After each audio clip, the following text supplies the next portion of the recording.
Now, I don't think that a personal video recommendation of mine, guys, to give a try maybe, or the next book we're talking about is a classic. It's called Alice in Wonderland by Lewis Carroll. We're on to the fifth.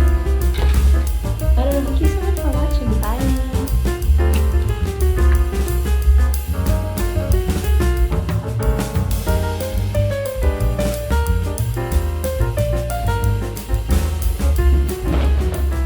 Hello there, and welcome back to yet another episode 2 to be exact, of RAMEZAH Reviews, where I read books as an avid bookworm and rate them for you guys to give a try maybe, or maybe pass if it's a book that I didn't like very much. Although I leave that all to your interpretation and your imagination. Do feel free as a reader to check out whatever book you find or deem interesting. But as for now, these are some of my recommendations for today. Some of the books that I enjoyed or maybe didn't enjoy very much. Do stick around to find out. And without further ado, let us begin. Starting off with one of my favorites, we're going to talk about Fantastic Beasts and Where to Find Them. Now, this book is amazing. It's amazing if you liked the Harry Potter series, which I certainly did. It's by J.K. Rowling. I don't think I needed to specify that though. And boy oh boy, is it a good book. So I have the original screenplay. First of all, can we talk about the amazing cover art here? Right, so the original screenplay, it's not like a traditional book, it's an actual screenplay, as you can see, which I think is very cool. And it's basically a continuation, or no, not really a continuation. You could say it's a prologue to Harry Potter. And it follows, instead of England, we are now set in America, in New York, the 1950s. And it follows the adventures of Newt Scamander, who is a magizoologist. And it is a very good book. Highly recommend it. Am I gonna rate it? I am gonna rate it. Ezra, do you have any ideas? No. No? I just never read this book. But if I did ask her to read it, I would probably rate it a 9, an 8 out of 10. It's a really good book.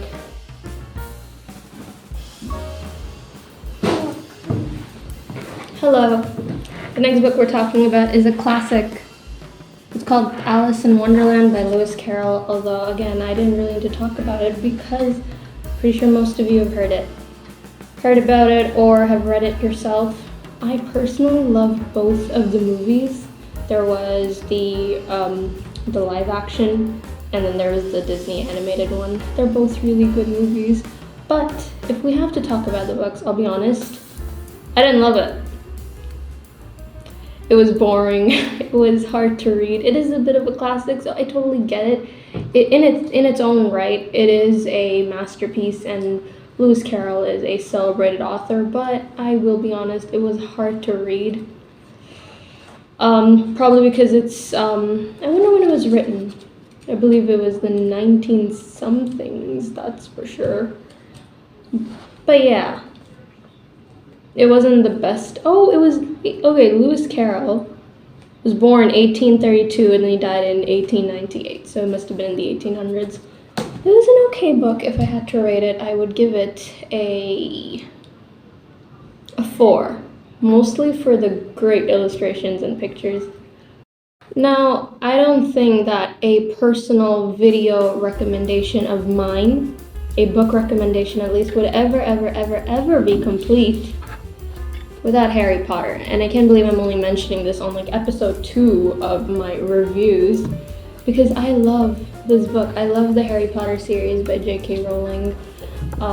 They're one of the best book series out there. They're classics for a reason. They are magical, and I love them so much. Isaac, you've read Harry Potter, right? Yeah. I used to read Harry Potter to my little sister, and it was such a fun bonding experience. I feel like everyone has like magical stories about where they found Harry Potter, or like when it spoke to them, and not to mention the movies are great too. The entire wizarding world, just the entire fandom. us Potterheads, you know, I don't even need to say how wonderful it is, truly.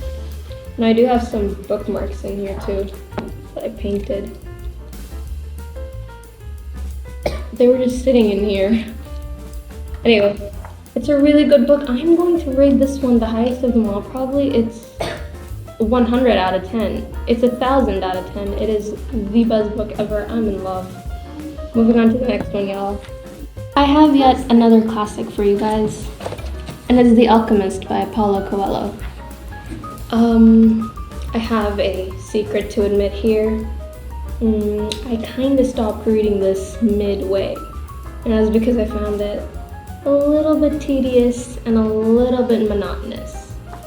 Now, it is a good book. You can see that I left like a bookmark right here on like page 83.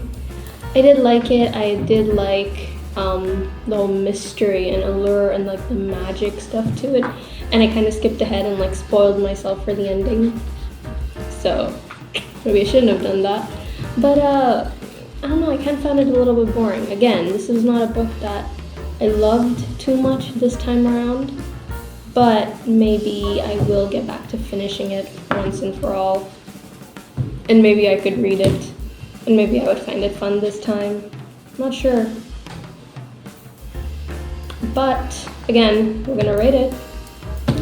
I would give it a 5 out of 10. Not the best book you could read, but it is a classic, and it is a classic for a reason. So yeah. Moving on to the 5th, I don't know how to count, 4th book. Okay. Now, I have a book that was actually a gift. I didn't know much about it, but it's this book called The Girl Who Saw Lions, and it is a really, really good book. It's by Burley Doherty. I hope I pronounced her name right. So it's about this girl in Tanzania, and she gets adopted by this family in England. And so I'll read the blurb. I haven't done that for a couple of the books. I completely forgot to, but this one is an interesting blurb, so we're gonna stick with it. So the book is about Abella, who is from an African village and has lost everything. Now an illegal migrant in Britain, will she be allowed to stay and find a new family to love her? In England, Rosa finds out that her mom wants to adopt a child. But is this really what Rosa wants too? She likes her life as it is. Why do things have to change? So as you may have guessed, Abella is the girl from the African village in Tanzania, and Rosa is the girl who lives in England with her mom, and they're looking to adopt a child. And the cool part is Rosa is half Tanzanian, so she's going to have this new sibling who is also Tanzanian. It's a really cute book. It's really sweet. If I had to rate it, I would probably give it like a 6 or 7 out of 10. It was fun. It's a really short read too. It isn't very thick. So it's really thin actually. So yeah, I definitely loved it, and it's a good book, and I think that most people would enjoy it too.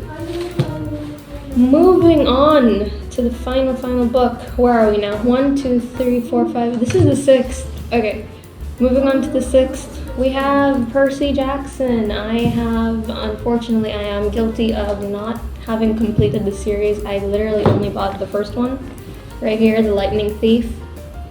And then I never went back to a bookstore and like finished the series. I know that the Sea of Monsters is the second book in the installment and in the franchise, and I really have been meaning to finish the entire series. I've heard the movies aren't as great. That's okay, the book is always better. Advice from a sound bookworm.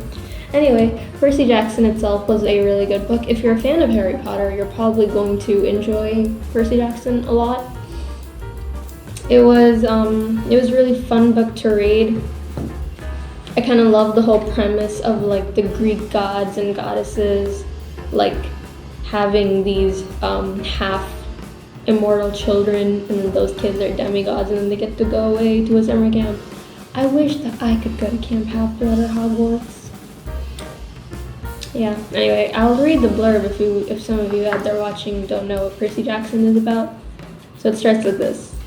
Look, I didn't want to be a half-blood. I never asked to be the son of a Greek god. I was just a normal kid going to school, playing basketball, skateboarding, the usual. Until I accidentally vaporized my maths teacher. Now I spend my time battling monsters and generally trying to stay alive.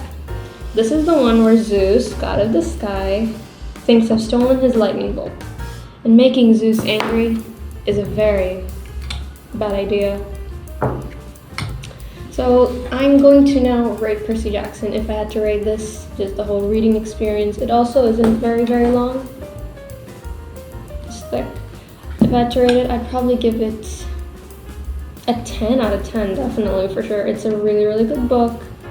Highly recommend if you're out there looking for new stuff. And if you haven't read Percy Jackson, then this is a good book.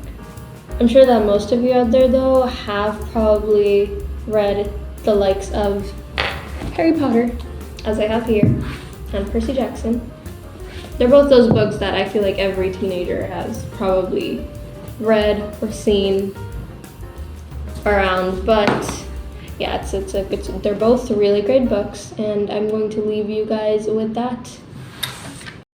Thank you for watching my book review. I hope it was fun. I hope you guys enjoyed that as much as I enjoyed filming it, because it's fun.